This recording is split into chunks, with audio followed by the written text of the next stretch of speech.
Alien at School. Chapter 1. The New Teacher. My name is Jennifer Dale. My friends call me Jenny. I'm 16 years old and I live near Boston. My town is beautiful and very green. I live here with my parents and my dog Fred. I go to school at Jefferson High, and I want to become a journalist. In my free time I play volleyball and I listen to heavy metal music. I want to tell you my story. It was the first day of high school. I was excited. I already knew most of my classmates, but I didn't know my new teachers. I got up, ate my breakfast and went to school. On the street I met my friend Dana. Her house is near mine and we always walk to school together. I hope our new teachers are men. And I hope they're handsome. Dana said. Dana loves talking about boys. Yes, I need something new and interesting in my life, I answered. We arrived at school and went into our classroom. A young man was inside. Hello, boys and girls. I'm your new science teacher. My name is Mr. Adams. I hope to work well with you this year. Dana and I looked at Mr. Adams. He was tall and thin. He had blonde hair and brown eyes. He seemed friendly. We're lucky. I think he's a very handsome teacher. Dana said to me. Yes, he is. I answered. I looked at him and he looked at me. Our eyes met. What's your name? He asked, smiling. Jennifer, I answered. I was a little nervous. He turned to Dana. And who are you? I'm Dana. Dana gave him a big, enthusiastic smile. At that moment the noise of an airplane attracted our attention. Everyone in the class looked out of the window, but the sun was in front of us. It bothered our eyes. We turned away from the window. Except Mr. Adams. He was at the window and was looking directly at the sun. The sun didn't irritate his eyes. Gee, I thought. How can he look at it like that? The airplane then passed and the lesson continued. When the hour finished, another man walked in. This one had black hair and green eyes. His nose was small and pointed, and he had strangely high cheekbones. What a weird-looking teacher. I said to Dana. Wow, you're right, she exclaimed. The teacher didn't smile and spoke coldly to the class. I'm your English teacher. I want you to be on your best behavior this year. The lesson can begin. And remember, no talking.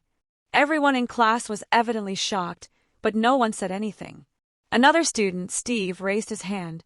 What? Asked the new teacher in his cold voice. Excuse me, but what's your name? Mr. Stone, he answered. I then noticed that his voice wasn't just cold. It was metallic and monotonous. Dana looked at me with disappointment. She raised her eyebrows. What's his problem? She mouthed. The lesson proceeded. Mr. Stone read a poem from our English literature book. His voice was weird, very weird. It had no emotion. It was almost robotic. Someone touched me. It was Dana. Isn't he horrible? She whispered. I nodded. The other teachers we met that morning were Miss Smith, the arts teacher, and Mrs. Ching, who taught math. Both seemed nice. Miss Smith, in particular, was a very cheerful person. Chapter 2. Clues. I always eat lunch at school. That day I ate with Dana and Paul Miller, another friend from my class. Paul was a very intelligent boy. He was always the best in math. His parents were divorced and he lived with his father and his black cat, Apollo. He missed his mother.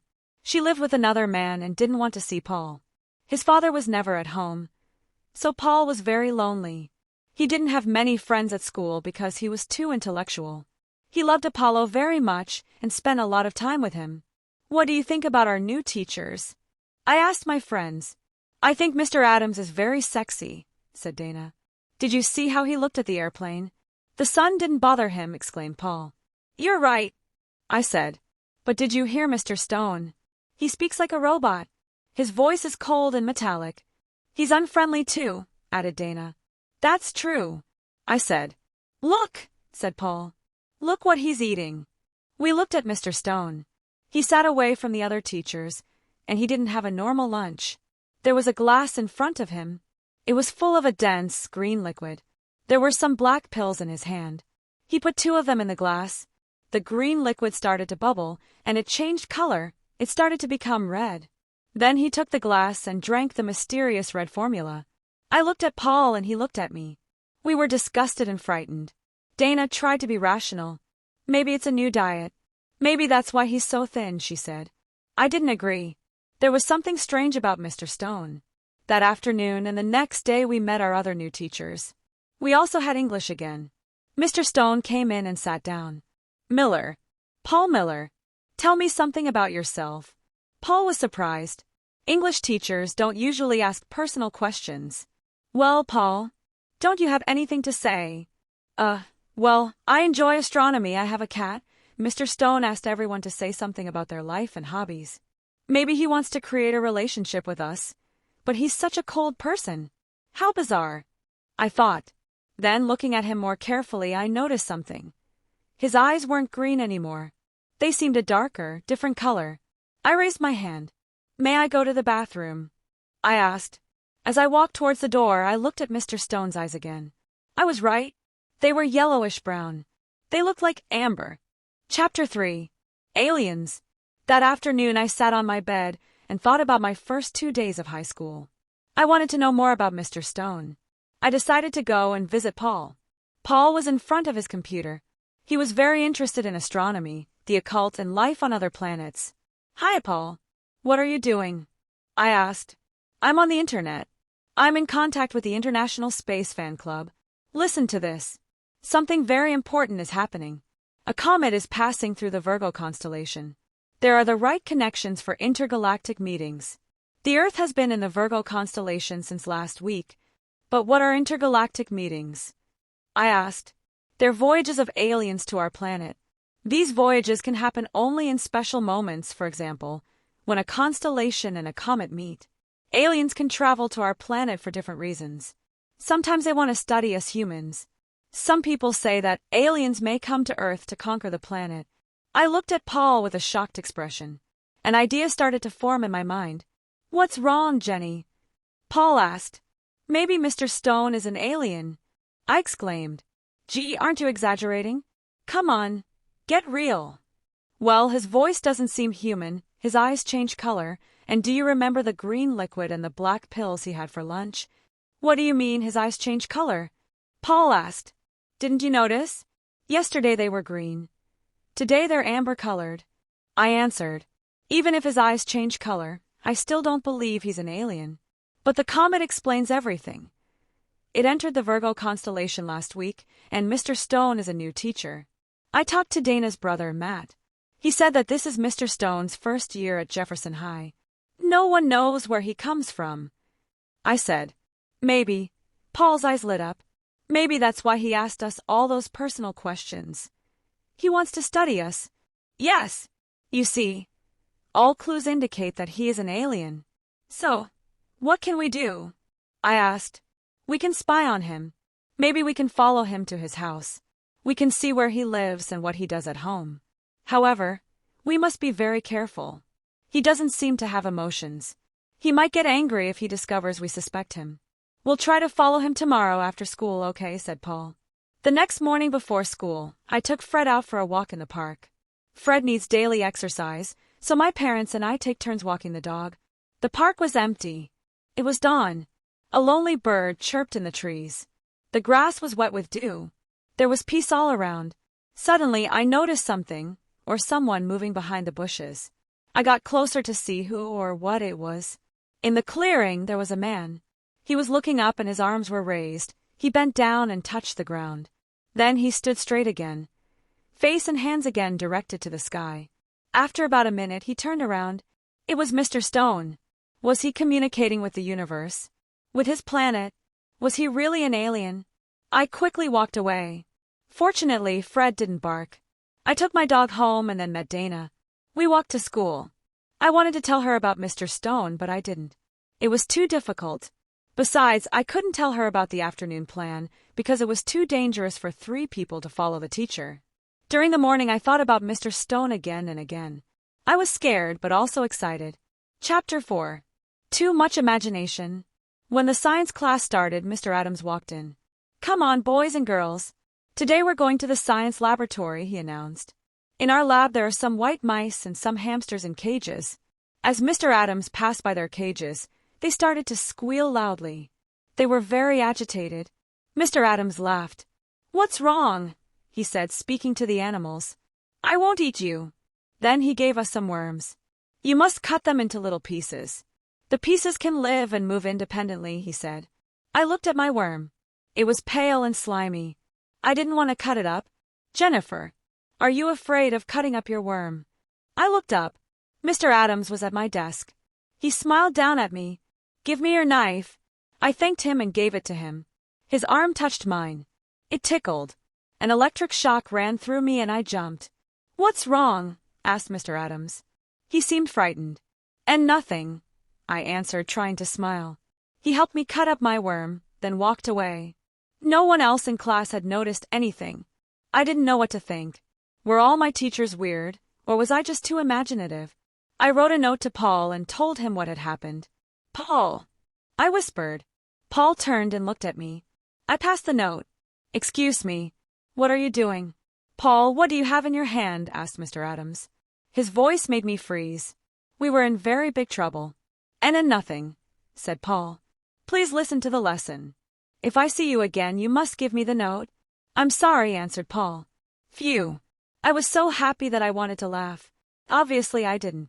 When the bell rang, Mr. Adams called me to his desk. Oh no, I thought. He smiled. I'm sorry I scared you. 2 years ago I had an accident. My left arm is artificial. It's an electric prosthesis and sometimes it can give electric shocks. He seemed a little embarrassed. I was surprised and sorry. He was so sweet. I thanked him and went to lunch. Paul, forget what I wrote, I said, as I sat down at our usual lunch table.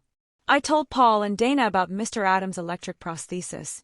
Then Dana mentioned Mr. Stone. Paul and I looked at each other, but we didn't say anything. Besides, after school, Dana had a dance club meeting in the gym, so Paul and I were free. We finished our chocolate milk and went out to recess. At the door we met Mr. Stone. His head was down, he seemed deep in thought. Hi. Dana said to him. Oh. Hi, he said, surprised, lifting his head. His eyes were green again. Wow, that Mr. Stone is really a mystery, Dana exclaimed. I still didn't want to tell Dana the whole story, so I changed the subject. Fortunately, the bell interrupted us. Before entering class at 1 o'clock, I took Paul aside. I quickly told him about what I had seen in the park. Wow, I wonder what we'll see this afternoon, remarked Paul. Chapter 5. Mr. Stone. When the school day finished, Paul and I hid behind some bushes and watched the school gate. We saw many classes go home, and some teachers, but we didn't see Mr. Stone. The minutes passed. Maybe he went home by car, I said. At that moment, through the bushes, we saw a man with black hair and very high cheekbones walk past. It's him, I whispered. Wait! He mustn't suspect that we are following him, Paul said. We waited 2 minutes. Okay, we can go, I said. We followed him at a distance, and finally we saw him go into a house. It was a pretty, pink, 2-story building. There was a lawn in front of it and a big tree on the side. We crept up to the window and carefully looked inside. Mr. Stone put his briefcase down and opened the refrigerator. He took out another bottle of that horrible green liquid and put it on the table. Then he went upstairs. Now what can we do? Paul whispered. No problem. I can climb the tree, I said. Are you sure? Of course. Don't forget I play volleyball. Be careful. I went to the tree. It wasn't very high and it was easy to climb. From my position I could see his room. Mr. Stone was there. What's happening? Whispered Paul. He's sitting in front of a mirror, I said softly. His hands are on his head. Oh no! What? What? Asked Paul. The teacher was totally bald, and his head was covered with disgusting brown warts. I felt sick. Suddenly I noticed my reflection in Mr. Stone's mirror, and Mr. Stone noticed it too. He brusquely turned around and stared at me. I was paralyzed with fear. My mouth fell open. I was expecting the worst. Instead, Mr. Stone didn't look angry. He actually seemed very sad. He opened the window. You students think I'm weird? Come inside. I want to tell you something. Mr. Stone, I'm terribly sorry, I started to say. I was extremely embarrassed. Don't worry. Since you're here, please come in. I climbed down the tree. Paul was very nervous. Come on, Jenny, let's go away before it's too late. No, Paul. I'm going in. But I went towards Mr. Stone's front door, so Paul followed. The teacher opened the door and made us sit down in his living room. Do you want something to drink? He asked. No, nothing, thank you, I answered. What are those warts on your head? Asked Paul, ignoring the look I gave him. These warts are the results of a throat tumor. You see, I started smoking as a teenager and I continued until the tumor. Chemotherapy made me lose all of my hair, and I developed these warts. You've probably noticed my voice. Unfortunately, the tumor destroyed my vocal cords. So now I speak with a voice implant. The tumor has caused very serious changes in my life. I started to suffer from depression and I still see a psychiatrist. I also moved, hoping to start a better life in a new environment. In fact, I'm from Wisconsin. You see, I'm not married, and the illness has made me very lonely. People don't like illnesses, they stay away from sick people. Sick people bother them. Mr. Stone, we really feel terrible about our behavior, I said. Yes, we really apologize. We hope you can forgive us, added Paul. Don't worry. In a sense, I'm glad this happened. I haven't talked like this to anyone for a long time. You see, I want to be friends with my students. That's why I asked your class so many questions. But it's very hard for me to smile or be cheerful. Try to understand if I'm strict or unpleasant. I smiled at Mr. Stone. I was very moved. We understand, I said softly. May I ask you a question? Said Paul. Paul! I exclaimed. It's okay. Ask me anything you want, answered Mr. Stone. What's that stuff you eat at lunch? Oh, did that scare you? The green liquid and the black pills are part of my treatment. They include protein and other nutritional substances. And why, excuse my curiosity, were your eyes amber-colored yesterday? Well, I tried some colored contact lenses. I wanted to do something different. I thought that a new look could make me feel better, but it didn't work. Mr. Stone, I began, I saw you at the park this morning. Gee, I probably appeared very strange to you with all those movements, he said. My doctor suggested early morning exercise, in fresh, clean air. You really have watched me these last few days, I must say. Paul and I looked at each other. We felt rude and very silly. We were ashamed for being so inconsiderate. Well, Mr. Stone, we don't know how to thank you for your hospitality and kindness, I said. We really don't deserve it. Our behavior. That's enough, don't worry. Thank you for your company. I'll see you tomorrow at school. And remember, if you ever want to come and visit me, you're always welcome. Thank you very much. We'll come again, said Paul. Paul and I left Mr. Stone's house and walked home. Well, I think we've learned a lesson, Paul said. We must remember that many people in this world are suffering. Many people have problems, and if they act in strange ways, there are reasons.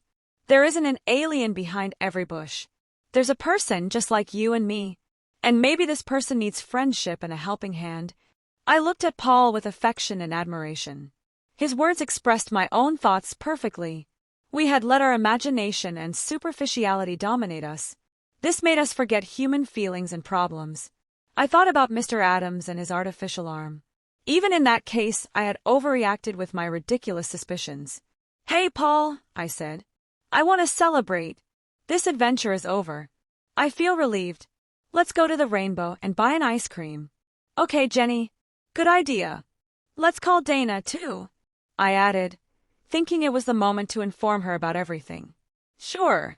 We stopped at Dana's house and invited her. Chapter 6. Thanks to a missing watch. We sat down at the Rainbow and ordered 3 sundaes. Dana, we have news about Mr. Stone, I said. Yes, although it's a very long story, Paul added. We told her everything. The news on the comet and the intergalactic meetings. Our plan to spy on Mr. Stone. Finally, the teacher's sad story. Dana's expression went from surprised to worried to ashamed during our tale. Our class must be much nicer to him, she said. But this comet, maybe aliens will come to Earth. Dana, please, I don't even want to hear the word alien, I exclaimed. Let's keep our eyes open for people in need, not for aliens. Paul added. Okay, sorry, said Dana. From the window of the ice cream parlor, I noticed that it was already dark. I looked at the time. My watch wasn't on my wrist. Oh no! My watch! I exclaimed. Then I remembered. I left it in the gym. I took it off at recess to play volleyball. I must go and get it. But, Jenny, I'm sure that the janitor will find it and put it in a safe place, said Paul. I don't trust him. That watch is so important to me. It was a gift from my grandfather. He's dead now, and it's the only thing I have of him. I must go to school immediately. But the school's closed now, Dana commented. No, not today. Mrs. Ching is at school all evening, because she's preparing some math tests. I know because I heard her talking to Miss Smith. Okay. Well, I'll see you tomorrow then. I have to go home and start my homework, Paul said. Me too, Dana added. We left the Rainbow and I went towards Jefferson High. The back door was open. I went in. Our gym is on the ground floor, but I didn't go there directly. Something stopped me. I felt a strange sensation. I didn't know what it was. Something wanted me to climb the stairs and go up to the classrooms. I felt afraid. The school was dark and silent. I shivered. Where am I going? Why am I climbing these stairs? I thought. My heart beat faster and faster. Something terrible was at the top of the stairs. I sensed it, but what? I desperately wanted to run away and return home, but I couldn't. The mysterious force inside me made me go on. On the third floor I heard a noise. Someone was moaning. As I passed by the janitor's closet, the sound became louder. Someone needed help. I opened the closet. It was Mrs. Ching. The old teacher was on a chair with her hands and feet tied. She was gagged and her eyes were open in terror. Mrs. Ching, I whispered. I took the cloth from her mouth. Help, she said. Someone is doing something wrong, and he or she is here now. The person is in disguise. Okay, Mrs. Ching, stay here. Whoever it is mustn't suspect anything. I put the cloth back in the teacher's mouth and left the closet. I looked around the second floor. I was terrified. Everything was silent. The long, dark hall was very frightening. Then I noticed something. A light was on in the computer room. I crept to the door. Someone inside was working on a computer. I could hear fingers clicking on the keys. Slowly, very slowly, I opened the door. Just a crack. It was Mr. Adams. He was typing a kind of code on the screen. Was it a password? Then he took a small, plastic object from his pocket. It looked like a key. He inserted it in the diskette slot. The screen blacked out. It flickered. Then something appeared. It was the face of an alien. The alien had a green head and big red eyes. It didn't have hair and it didn't have a nose. Its mouth and ears were very small. Then Mr. Adams put his hands on his head. He was pulling at his hair. It started to come apart. He was taking off his hair and his face. A green, bald head surfaced. I realized that he was identical to the alien on the screen. He put his face on the computer table. Then the false Mr. Adams started talking. Clyreg calls base. Clyreg here. Clyreg calls base. Altank Pilex Clyreg. How is your mission proceeding? Said the alien on the screen with a mechanical voice. For now everything is okay. But I'm already tired of this mask, and I hate speaking this barbarian language. English is not a barbarian language. I thought angrily. I'm sorry, but your voice implant must stay inside you until the mission is finished. Then we can remove it. Tell me, does anyone suspect you? Said the alien. No, I don't think so. I had a small problem with an old math teacher, but I was in disguise, and I tied her up in a closet. So everything's fine. Haha, you're wrong. I'm here now. I thought. I hope you're right. Our mission can't fail. The spaceship must come this Friday. We'll land in the old, abandoned airfield. We'll wait for you there. By 9:30 p.m. you must be ready. You must have the 2 students to take to my tracks. We can't be late. When the comet leaves the Virgo constellation, we won't be able to travel anymore. The intergalactic doors close on Friday at midnight, said the alien on the screen. I know. Don't worry. I must still choose the 2 students, but I think I know who I want. How will you capture the students? You can't touch them because you're electric. Aha. So the story of his prosthesis was a big, fat lie. I thought. On Friday evening there is a family teachers meeting. During the meeting I'll leave the other teachers. While the parents are listening to the teachers, I'll ask the students to come with me. I'll invent an excuse. Then I'll take them to the science lab, and I'll spray them with my hypnotizing spray. Once they're hypnotized, they'll do everything I say. They won't be able to think or rebel. We'll go out of the building by the fire escape exit and walk to the airfield, said Mr. Adams/Clyreg. I'm sure he wants me. I said to myself, be at the airfield by 9:30 p.m. then, Clyreg. Good luck. Altank Pilex. Altank Pilex Skorts, said Mr. Adams / Clyreg to the alien on the screen. Then he took the key out and the computer screen returned to normal. I silently closed the door and quickly went back to Mrs. Ching. I can't tell you anything. It's for your own safety. Just act normally, and no one will hurt you, I said. Who? Mrs. Ching started to ask, but I escaped down the stairs and ran out of the building. I stopped running when I was far from the school. My watch was still in the gym, but at that point I didn't care. I had a lot of difficulty sleeping that night. I decided to tell Paul and Dana, but no one else. No one would believe me. Chapter 7. The Plan. The next day, as soon as I arrived at school, I went to the gym to look for my watch.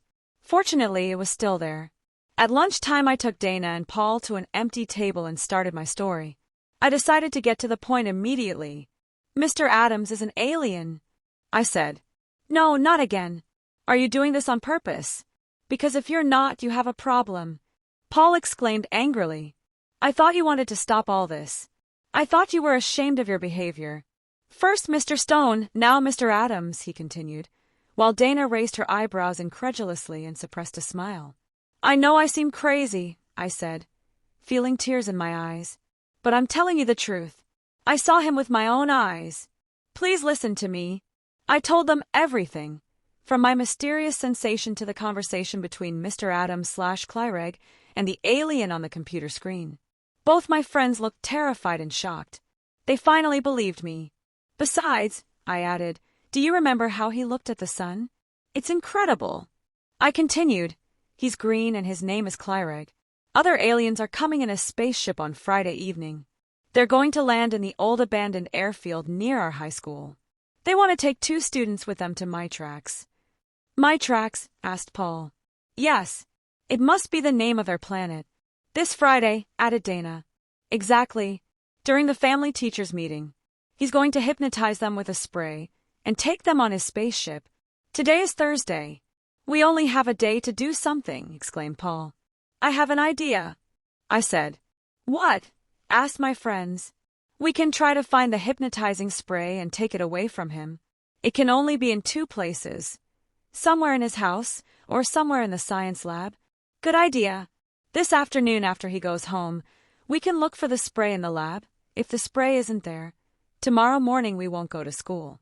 We'll get into his house in some way and take the spray, added Paul. But we don't even know where he lives, objected Dana. Well, we'll find out, I said. So we want to steal his hypnotizing spray. Maybe Matt can help us. He has a key that opens all doors, Dana said. Dana's brother Matt is a policeman. Are you sure he'll give it to you? I don't think he'll believe the story, I said. Of course not. How can he believe something like this? I obviously have to steal the key. I hope he doesn't notice. Stealing a passepartout from the police is a big crime, Paul commented. Yes, but it's the only way to enter where we want. Don't worry. I'll be careful. Gee, Mr. Adams is so friendly and handsome. It's difficult to believe that he's a horrible, green alien. Well, this afternoon I'll get the key. Remember, don't say anything to anyone, I said. This is our secret. Okay. Don't worry. I hope everything will be okay, Paul said. We went to our afternoon classes. I couldn't wait for the day to finish. I was nervous and excited. Chapter 8. Paul's Decision. I constantly thought of the day before. I remembered when he took off his face. Behind that blonde hair there was a bald, green head. Behind those brown eyes, 2 red ones. And behind the nose, nothing. I shivered. After school, I went with Dana to her house. Paul, instead, stayed at school to make sure that Clyreg went home. When Dana and I arrived at her house, there was no one there. I hope Matt didn't take the key with him, said Dana. We went in. Dana went to her brother's room. I heard her open many drawers. I crossed my fingers. Here it is, Dana exclaimed. Oh, great. Now let's go back to school, I said. Wait. My mom will be back soon. I have to leave her a note. I'll tell her I'm at the library, Dana said. We went back to school. Paul was sitting on the steps. Has Clyreg left? I asked. Yes. We can go in, Paul answered. We went up to the science lab. When we arrived, we noticed that the door was open. Someone was whistling inside. Oh no! It's the janitor. Paul whispered. Let's hide in the bathroom. Dana suggested. It's already been cleaned, so he won't come in. We quickly entered the girls' bathroom and hid. After some time the janitor walked away. We heard him go down the stairs. Okay, now, Paul said. We entered the lab and looked around. We opened the chemical cabinet with Matt's Passepartout and examined every container. There weren't any sprays or strange bottles, so we tried the refrigerator. What's this? I said. Inside the refrigerator there was a spray without a label. It was very difficult to open and it had a bizarre phosphorescence. Wow! It's probably Clyreg's hypnotizing spray. But how can we be sure? Paul asked. We have to be sure that it's the right one. An error could be fatal. I have an idea. I can try the spray on my dog Fred. Fred hates taking baths and especially eating leftovers. I'll spray him. If he doesn't protest, we have the right spray. I said. Excellent. Please phone me after and tell me the results. Paul said. I want to know, too. Dana added. We carefully went out of the lab and left the building. When I arrived home, I prepared a big bath for Fred. Fred. Freddie, I called. The dog was in the garden. When he saw me with the big basin full of water, he barked and howled. He ran inside his doghouse. Silly dog, I thought. I took the spray, went to the doghouse and sprayed Fred. Then I called him again, and I pointed towards the water in the basin. What a surprise! Fred calmly came out of the doghouse and jumped into the water. After Fred's bath, I went to the refrigerator and took out some leftovers. I put them in his dish and gave it to him. Food time, Fred, I said. Fred saw the leftovers and didn't protest. He started eating. It was incredible. I immediately phoned Dana and gave her the good news. Then I phoned Paul. Hi, Paul. It's me. We have the right spray. Fred has been completely hypnotized. Great. Listen, can you come to my house now? I need to talk to you. There was something strange in his voice. Paul, are you okay? I asked. Yes, I'm fine. I'll tell you everything when you arrive, okay? Please come. It's important. I took the bus and arrived at Paul's house. He was alone, as always. He was in his room with his cat, Apollo, in his arms. I want to go to my tracks with Clyreg, Paul said. What? Yes, I want to go to my tracks with Clyreg. Paul repeated. Are you kidding? You're crazy. No, I'm not crazy. Look at my life. My mother doesn't love me. She went away and never wants to see me. How do you think I feel? My father is always working. He doesn't care if I'm here or in Timbuktu. He only cares about his young, blonde secretaries. At school, everyone thinks I'm strange. You're my only true friend in class. Jenny, I'm not happy here. Try to understand. This world isn't for me. I don't like my life. I want to test my destiny and see what happens to me. Honestly, I really don't think that Clyreg wants to hurt us students. How do you know? I asked angrily, shocked at what he was saying. He doesn't give me that impression. I'm sure the aliens just want to study us. I feel I can trust them. Also, you know I love space. I've always been interested in astronomy and alien life. This is a fantastic opportunity to see life on another planet, in another galaxy. This is my dream. This opportunity will never exist again. If aliens come to Earth at the next intergalactic meeting, they certainly won't come to our town again. Listening to Paul, I started to understand his point of view. But it was terrible to think that Paul didn't have anyone. No one really cared about him. I was very sad. Running away to another planet isn't the right solution to your problems, I said. But I've tried to talk to my father about my problems. I've tried many times. Nothing has changed. Listen, I want to go to my tracks. I feel it's the right thing for me. Something inside is pushing me to go. Maybe going to my tracks was the best thing for Paul, although I still couldn't believe it. If you're convinced. But I'll miss you a lot. I'll never see you again, I said. Nothing is forever. You will see me again, I promise. Don't make promises you can't keep, I said, with tears in my eyes. Believe me, Jenny. Sooner or later, when the next intergalactic door opens, I'll return. And I'll have many new things to tell you. Listen, he continued. We must organize our plan for tomorrow evening. When Clyreg takes the 2 students to the science lab, he'll open the refrigerator, but he won't find the spray. At that point, he won't be able to do anything, because he can't touch us. If he touches us, he'll electrocute us, Paul explained. Then he won't be able to study us anymore. I interrupted. Exactly. So, when he sees that his mission has failed, the only thing he can do is go to the airfield and leave with a spaceship. He can't stay any longer because he can't miss his spaceship, and the spaceship can't wait for him. I won't come to the family teachers' meeting. I'll wait for Mr. Adams at the airfield. I sadly looked at Paul. Good luck. I'll wait for you, I said. Paul picked up Apollo and gave him to me. I want you to keep him. Take care of him for me. He came closer to me. For the first time we kissed. My heart pounded. Oh, Paul. Thanks for Apollo. Thank you very much. I stroked the black cat and he purred. Chapter 9. Friday night. I went back home and passed by Dana's house to give her the passepartout. That night I didn't sleep. I thought about the next day, about Paul's decision about Clyreg. Apollo mewed in the darkness. On Friday morning I got up early. I felt very tense. The day proceeded slowly. During the morning the principal came to remind us of the meeting. Don't forget that this evening there's the family teachers meeting. I hope to see all of you with your parents. Sure, I thought. And during the meeting one of your teachers will try to kidnap 2 students and take them to a mysterious planet. When the school day finished, I went to the Rainbow for some ice cream with Paul and Dana. Paul told Dana about his decision. She was obviously very surprised and disappointed. Those moments we passed together were very special. I will never forget that last afternoon with Paul. Our friendship seemed stronger than before.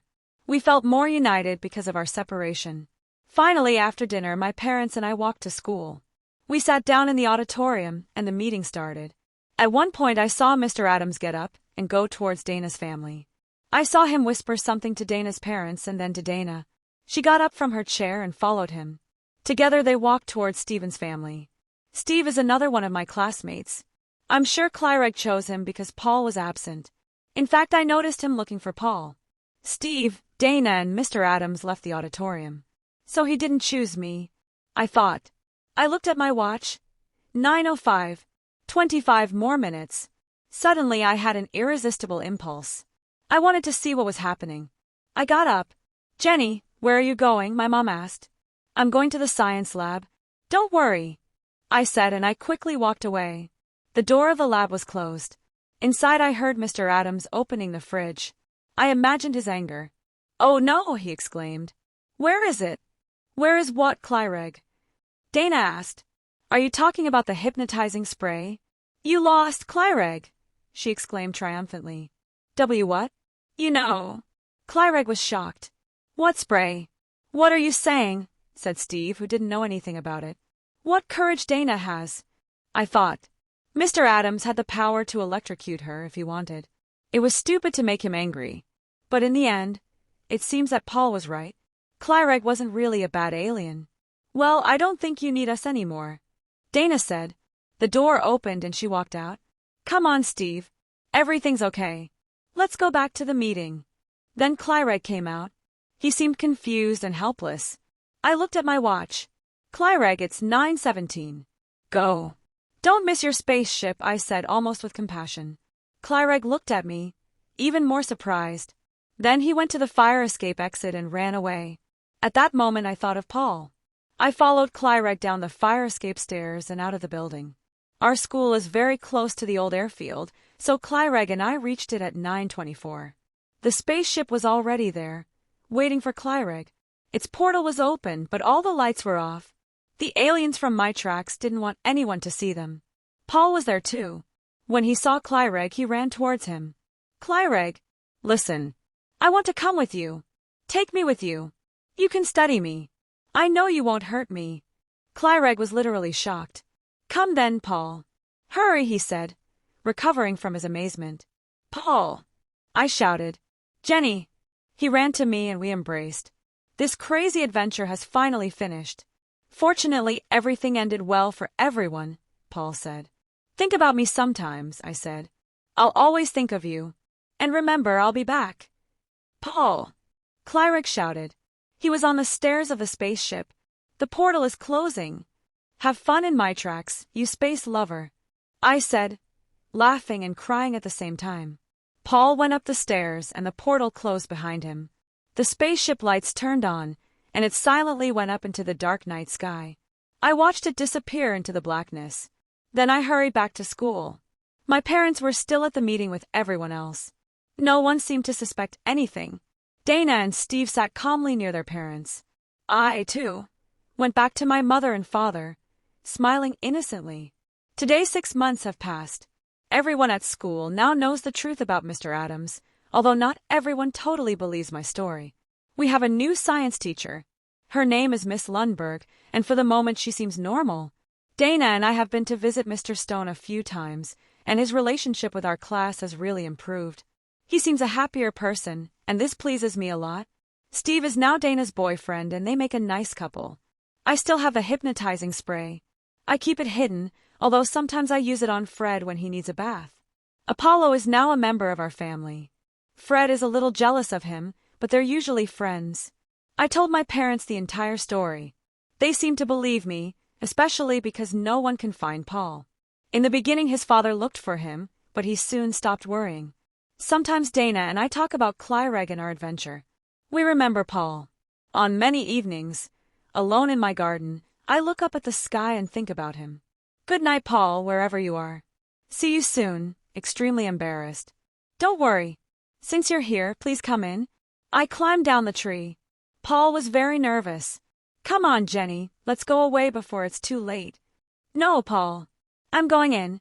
But I went towards Mr. Stone's front door, so Paul followed. The teacher opened the door and made us sit down in his living room. The end.